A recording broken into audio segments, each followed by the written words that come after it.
Welcome to the Space Podcast series, Stories of Change. This is an AI-narrated podcast series inspired by authentic curriculum redesign cases. In each episode, we explore how educators are rethinking teaching and learning to build stronger connections between universities, students, and society.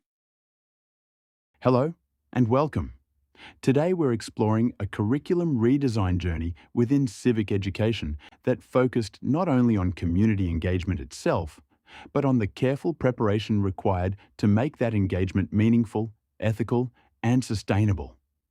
I'll be speaking with one of the redesign case holders about how a bachelor's level course began rethinking the relationship between students, civil society organisations, and civic learning, while deliberately resisting the pressure to move too quickly into implementation.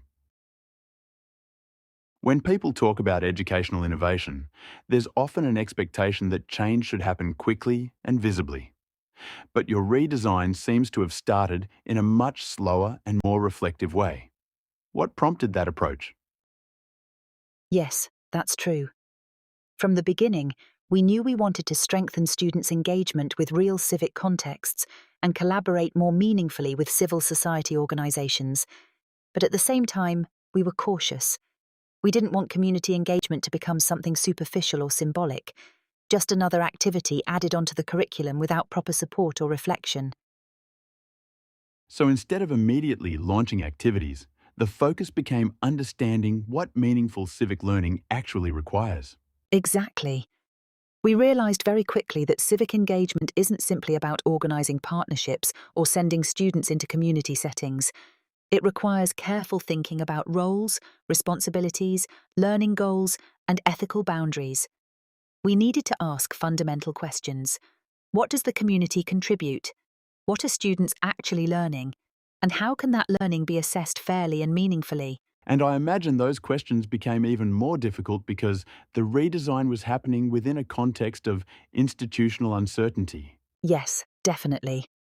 At the time, broader institutional guidelines around curriculum redesign were still unclear, which meant many decisions about course structure, assessment, and workload remained provisional. That uncertainty made it difficult to move too quickly, but in some ways it also encouraged us to slow down and focus more carefully on conceptual groundwork. So the redesign became less about immediate implementation and more about creating strong foundations first. Precisely. There can sometimes be pressure within higher education to demonstrate visible innovation very quickly, but we felt that meaningful civic education requires preparation and reflection rather than rushed implementation. We came to see reflection not as an additional component of civic learning, but really as its core. What do you mean by that exactly?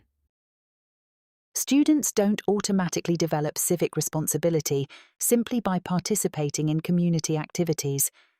They need opportunities to reflect critically on social structures, responsibility, power relationships, and their own position within society. Without that reflective dimension, engagement can easily become performative rather than genuinely educational. And alongside those conceptual questions, there were also practical concerns to navigate as well. Absolutely. Questions around time, workload, and assessment were very real. We also had to think carefully about how civic engagement could fit within existing program structures without overwhelming students or teaching staff. And there were important conversations about how civil society organisations should be involved within the learning process itself. I understand the redesign team wanted community organisations to be treated as something more than occasional external contributors. Yes, very much so. One important principle was recognising community organisations as co-educators rather than simply guest speakers or placement providers. That changes the relationship quite significantly because it requires clearer boundaries, shared responsibilities, and more balanced collaboration between universities and communities. And what helped the redesign continue moving forward despite all the uncertainty involved? Several things helped. One was adopting an incremental approach, starting small and allowing space for reflection before formalising larger changes. Dialogue with colleagues was also extremely important because curriculum alignment and shared understanding take time to build, and perhaps most importantly, we accepted that uncertainty itself could become part of the learning process rather than something that needed to be eliminated immediately. And finally, looking back now, what do you feel is the most important lesson from this redesign journey? Probably that responsible educational innovation sometimes begins not with immediate action, but with careful preparation. Community-engaged education requires attention not only to ideals, but also to ethics, structure, feasibility, and relationships. And sometimes uncertainty can actually create space for deeper reflection and more sustainable change. A thoughtful reminder that in civic education, the way learning is designed can matter just as much as the content students ultimately study. This story is based on real experiences from curriculum redesign projects run under the Erasmus Plus Space Project.